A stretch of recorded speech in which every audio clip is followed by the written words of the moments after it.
Hi all, welcome to FICOM World. Now we are going to learn about the strength of acid or base solution. What do you mean by strength of acid base? It depends on the number of hydrogen ions or hydroxide ions in the solution. So we have two things to find out the number of ions in the solution. The number of H plus ions or OH minus ions. So we have a universal indicator and we have a pH scale for measuring the number of H plus ions in the solution. Now we have to check what is a universal indicator. Universal indicator is a mixture of several indicators. So it may be available in a pH paper or in a solution. So what we have to do, we have to take the substance and we have to add 2-3 drops of universal indicator to that. And there is a colored paper, there is a colored chart to compare the color of the solution with the chart, and we will get whether our solution is strongly acidic or weakly acidic or strongly basic, like that. If we have a strong solution, strong acidic solution, we get a red color. If we have a weak acidic solution, we are getting orange, yellow, like that. If we have a neutral solution, we get a green color. And blue color, pale blue color indicate weakly basic. And dark blue or purple indicate the presence of strong basic solution. Means the solution is strongly basic. So we are always comparing the color with a colored chart. So this is the universal indicator. So in our stomach, hydrochloric acid strongly acidic, so we are getting a dark orange color. And milk of magnesia, we are using the milk of magnesia as an antacid, so it has a blue color, this blue color. And we have the sodium hydroxide, it gets the purple color. So using universal indicator, we can indicate the color of the different concentration of H plus ions in a solution. Universal indicator, it shows different colors at different concentration of H plus ions in a solution. Means we can say that whether our solution is weakly acidic or strongly acidic, weakly basic or strongly basic, depends on the color of the indicator. Now we have a scale, an instrument which shows the concentration of the H plus ions in our solution. Means that is a pH scale. What is a pH scale? It is an instrument which measures the concentration or number of hydrogen ions or hydroxide ions in a solution. So this H represents the potential of hydrogen or power of hydrogen.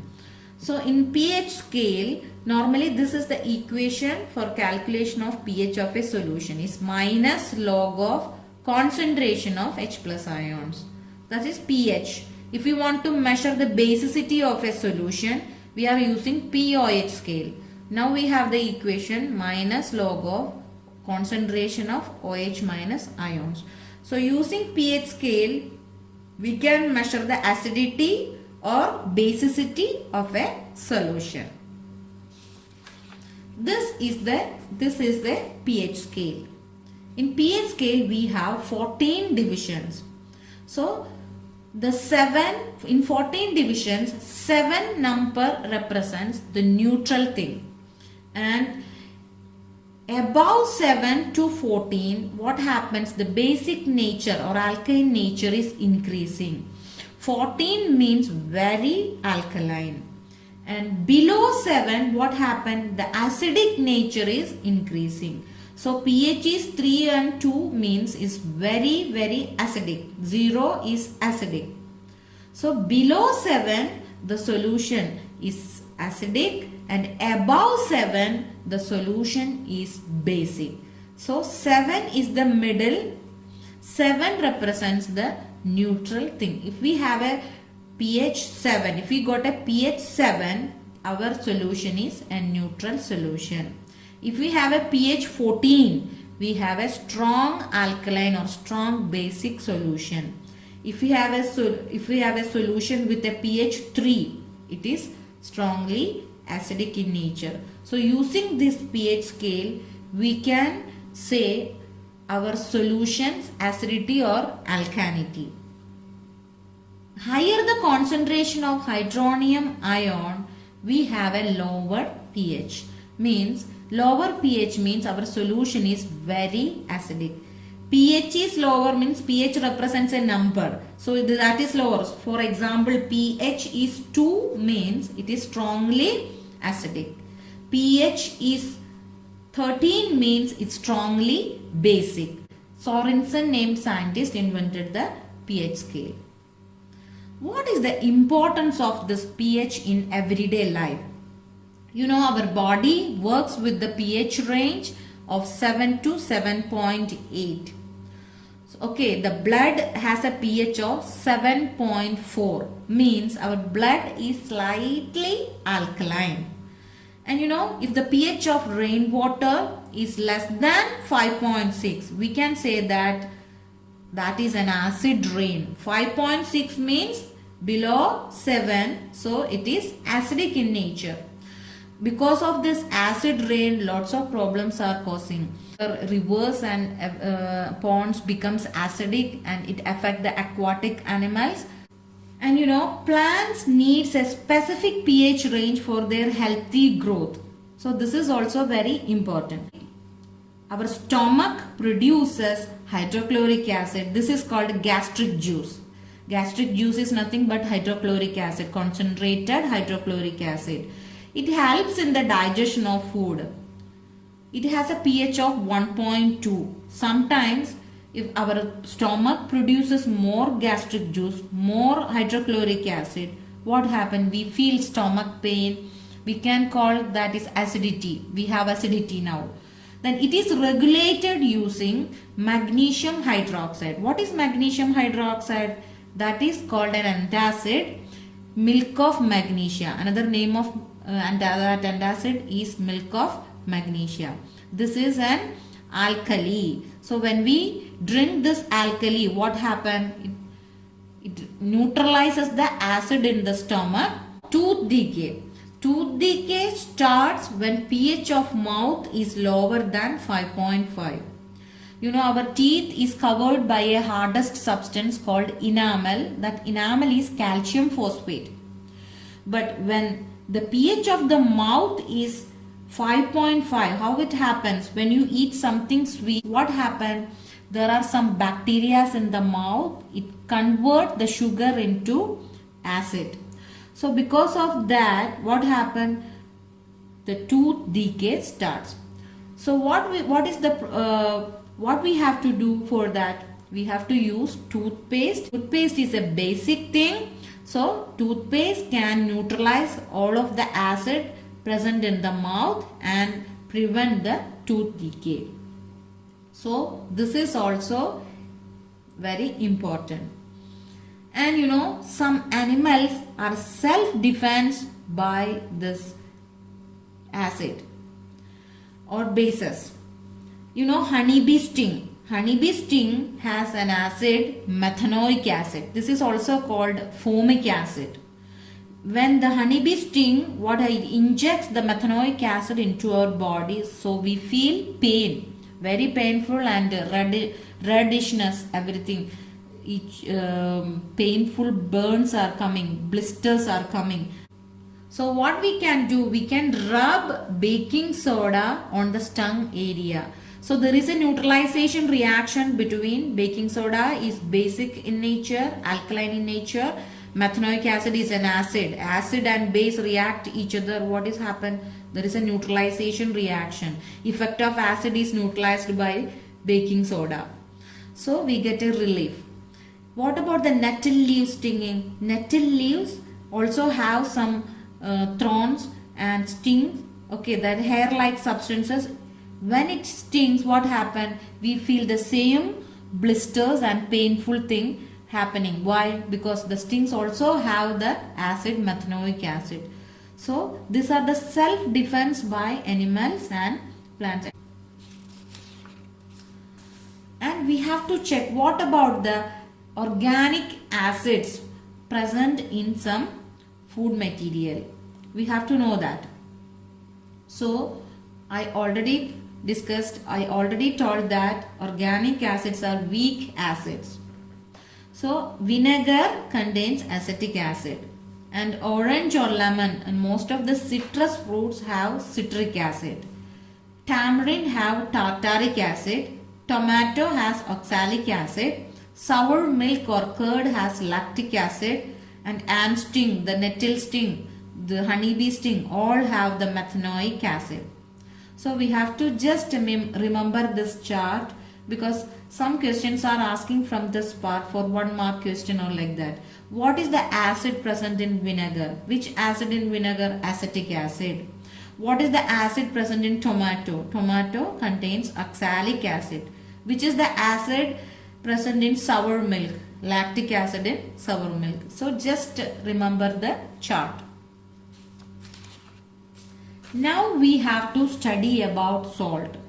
What is a salt? Salt is an ionic substance produced by the reaction of an acid and a base. When an acid and a base react each other, we are getting salt. Examples for salt are sodium chloride, calcium chloride, magnesium nitrate, iron chloride, etc.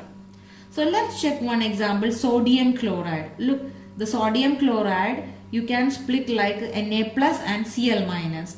So every salt has two parts. What are the two parts in salt? One is a cationic part, another is an anionic part. Cationic part means it has a positive ion and it has a negative ion. Positive ion is a cation, negative ion is an anion.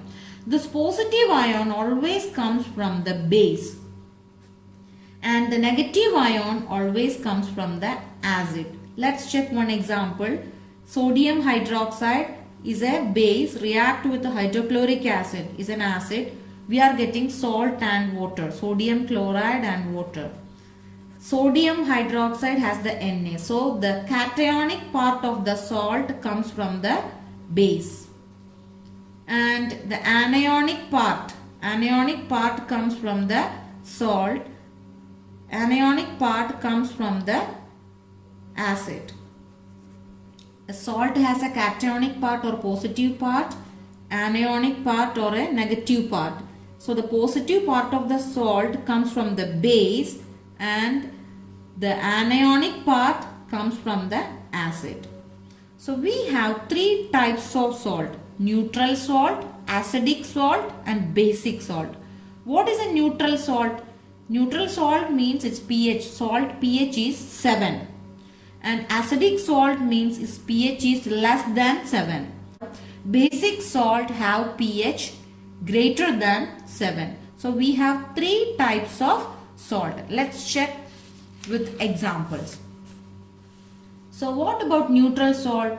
Those salt which have pH 7 we can call as a neutral salt. How the neutral salt is forming? When a strong acid react with a strong base, we are getting a neutral salt and water. Strong acid, we have example hydrochloric acid. Strong base, we have an example sodium hydroxide. What we are getting? NaCl, sodium chloride and water. Sodium chloride has a pH equal to 7. So this is a neutral salt. Because what about the H plus ions comes from the hydrochloric acid? It neutralizes the OH minus ions comes from the base. Why? Because it's a strong acid is completely break down into H plus and Cl minus. Here also we have strong base. It is completely break down into Na plus and OH minus. So we are getting H plus.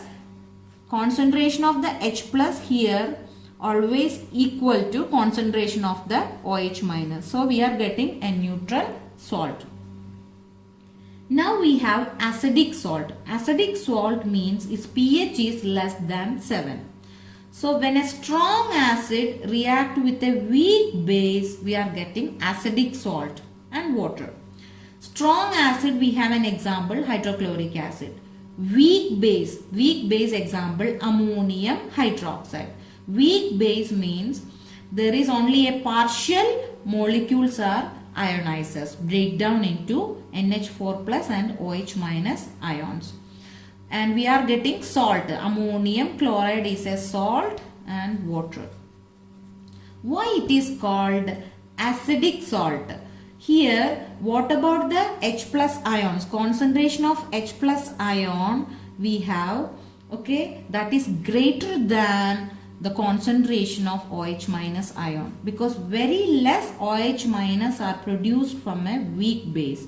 So our salt is acidic in nature because H plus ions are more in the medium. Okay, so this is an acidic salt. Now we have basic salt. How we can prepare basic salt? It has the pH greater than 7.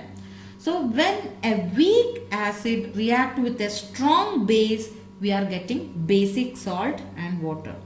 Weak acid example is acetic acid. Acetic acid is a weak acid. Strong base, sodium hydroxide, and we are getting sodium acetate. This is a salt. Sodium acetate is a salt and water. Here in a weak acid only a less number of ions are forming. Only a partial number of molecules are break down into acetate ion and H plus ion. So the number of H plus ions in the medium is less. So we have less number of hydrogen ions compared to hydroxide ions. Because it's a strong base, it's completely break down into Na plus and OH minus. So we have more OH minus in the media.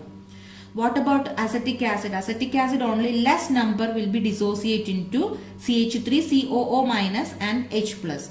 So the number of hydroxide ions is more in the medium. So the salt we are getting, we call it as a basic salt. So a strong acid and strong base makes a neutral salt. Strong acid and a weak base makes an acidic salt. Weak acid and a strong base makes basic salt.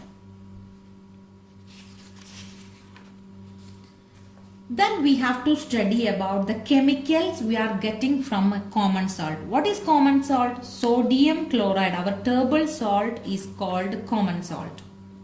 So we are getting 5 chemicals from common salt. Sodium hydroxide, baking soda, washing soda, bleaching powder, plaster of Paris. These are the common chemicals we are getting from sodium chloride or common salt. So let's check each one. Sodium hydroxide. How to prepare sodium hydroxide? The preparation method is called chlor-alkali process. Why we are calling chlor-alkali process? Because we are getting chlorine and alkali in this process. So what is our starting material? Starting material is an aqueous solution of sodium chloride. We are taking sodium chloride, table salt and mix with water. So that solution is called brine solution. This is very important one, asking for examination. So you have to study very well. So the starting material is aqueous solution of sodium chloride. We can call it as brine. Okay, what we are doing? We are doing electrolysis of brine solution. So we are getting chlorine at anode, hydrogen at cathode, and in the solution we are getting sodium hydroxide. So for doing electrolysis, what are the things needed? For doing electrolysis, we need an anode, we need a cathode. Anode is positive, cathode is negative. And what we are doing? We are mixing sodium chloride with water and we are getting sodium hydroxide and chlorine. Chlorine at anode and hydrogen at cathode. Normally there will be a confusion for students. Why we are not getting sodium in cathode? We have 4 ions in our solution. For doing electrolysis, first process we have to mix the sodium chloride with water. So water is split up into H plus and OH minus ions. Sodium chloride is split up into Na plus and Cl minus ions. If we have two cation, which one will go to cathode? Cations will go to cathode. Anions will go to anode. Cations will go to cathode. Positive ions will go to cathode. Anions, negative ions will go to anode. So we have two ions, two cations, Na plus and H plus. So which one will go to cathode? So the reactive metal ions remains in the solution. Less reactive metal ion will go to cathode. That's why we are getting hydrogen at cathode. And we have two anions. Which are the two anions? We have Cl minus, chloride ion, and hydroxide ion. If we have two anions, if it is a halide ion will go to anode, and the OH minus ions remains in the solution. So sodium ion remains in the solution, hydroxide ion remains in the solution. That's why we are getting sodium hydroxide in the solution. Hydrogen will go to cathode and chlorine will go to anode. And there are useful things are forming from this reaction. We are getting hydrogen. This hydrogen is very important. Hydrogen is used as a fuel and it is used for making margarine. Okay, then it is also one of the reactant for the manufacture of ammonia. Ammonia is formed by the Haber process that you will study later by mixing nitrogen gas and hydrogen gas. So hydrogen is very important. All the uses are very important. And what about chlorine? Chlorine is formed at anode and this chlorine is used for water treatment. It is used in swimming pools, used for making polyvinyl chloride. It's a plastic used for making polyvinyl chloride. It is used as an disinfectant and it is used in chlorofluorocarbons and it is used as a pesticide. So many uses are for chlorine. You have to study all uses, all are important. What about the use of hydrochloric acid? Hydrochloric acid normally used for cleaning steel and for making ammonium chloride, and it is used for preparing cosmetics and medicines. What are the main uses of sodium hydroxide? That is also important question. Sodium hydroxide mainly used for making soaps and detergent. It is also used for making paper in paper industry and for making artificial fibers and for degreasing the metals we are using sodium hydroxide. So this is an important process. It is called chlor-alkali process. Which is our starting material? Starting material is an aqueous sodium chloride or brine solution. We are doing electrolysis of brine solution. So we are getting hydrogen at cathode, chlorine at anode and sodium hydroxide we are getting in the solution. Next chemical we are getting from common salt or sodium chloride is bleaching powder. Bleaching powder has the chemical name calcium oxychloride. How we can produce the calcium oxychloride bleaching powder? It is produced by the action of chlorine on dry slaked lime, dry lime water. What do you mean by dry lime water? We are mixing the lime water, we are mixing the slaked lime, calcium hydroxide with a little water. That is called dry calcium hydroxide. So what we are doing, we are passing chlorine gas, okay, on dry calcium hydroxide, dry slaked lime or lime water. So what we are getting bleaching powder and water. This is bleaching powder, calcium oxychloride. So uses of bleaching powder is also important.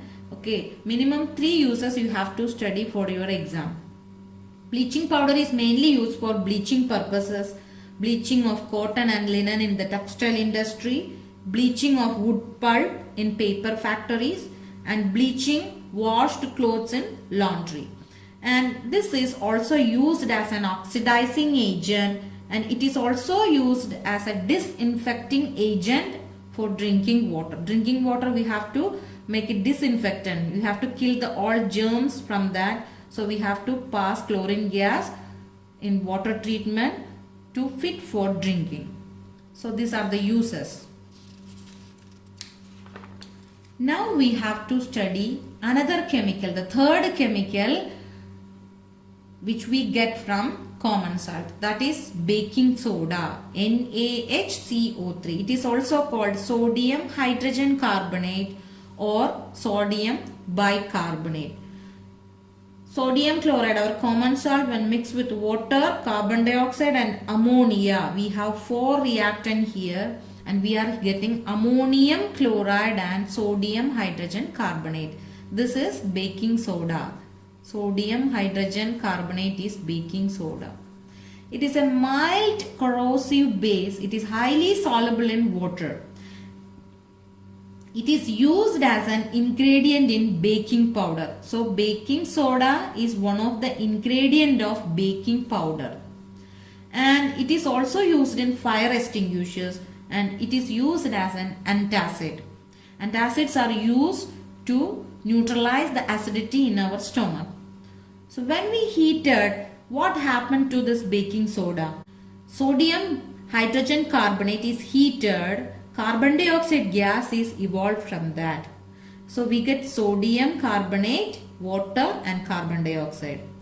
So the dough we are mixing with the sodium bicarbonate or hydrogen carbonate. When it is heated, the carbon dioxide gas is coming out, so the dough is rising. Then what is baking powder? Baking powder means when we mix our baking soda or sodium hydrogen carbonate with an edible acid. Edible acid means a tartaric acid or citric acid or any type of acid we are mixing. Normally edible acid, because baking powder is used for making cakes and bread. To make them soft and spongy, we are adding, along with baking soda, we are adding baking powder. Okay, what is the chemical reaction of baking soda? Baking powder, sorry. So what is the chemical reaction of baking powder? Okay, so sodium hydrogen carbonate or baking soda, when mixed with an acid, it is the baking powder now. Okay, when the baking powder is heated, what happened? The carbon dioxide is coming out from the baking powder, and we are getting water and a salt. Which salt we are getting? Sodium salt of the acid we are getting. It is a salt. So during the reaction, the bread and cake is rise up along with the carbon dioxide and making them soft and spongy. So this is very important. This is also an asking question. Now we have to study about the fourth chemical we are obtaining from the common salt. Washing soda. It is called washing soda. What is the chemical formula of washing soda? Na2CO3 10H2O. This is the chemical formula of washing soda. What do you mean by 10H2O? This 10H2O, this H2O is called water of crystallization. Water of crystallization is the fixed number of water molecules. They are chemically attached to the formula unit of the salt. So this water molecules gives the shape of the crystal, and sometimes it gives the color of the crystal.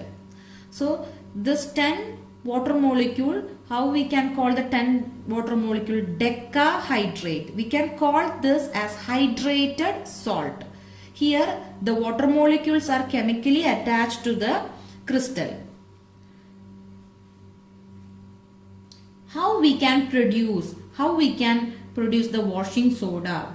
First we have to heat the baking soda, sodium bicarbonate, and we are getting sodium carbonate. The sodium carbonate is a powdery form. So what we are doing, we are mixing it with water. After recrystallization, we are getting a crystalline form of salt, that is washing soda. In this crystalline form, we have the formula Na2CO3 10H2O. Okay, decahydrate of sodium carbonate is washing soda. So we have a fixed number of water molecules. 10 water molecules are adding to sodium carbonate and we are getting Na2CO3 10H2O. This is washing soda. This is a hydrated salt. This category is called a hydrated salt. Another examples of hydrated salt. So we have copper sulfate. We are adding 5 water molecule and we are getting pentahydrate of copper sulfate. CuSO4 5H2O. So there is a fixed number of water molecule every time in a hydrated salt. That is chemically attached to the each crystal, each formula unit.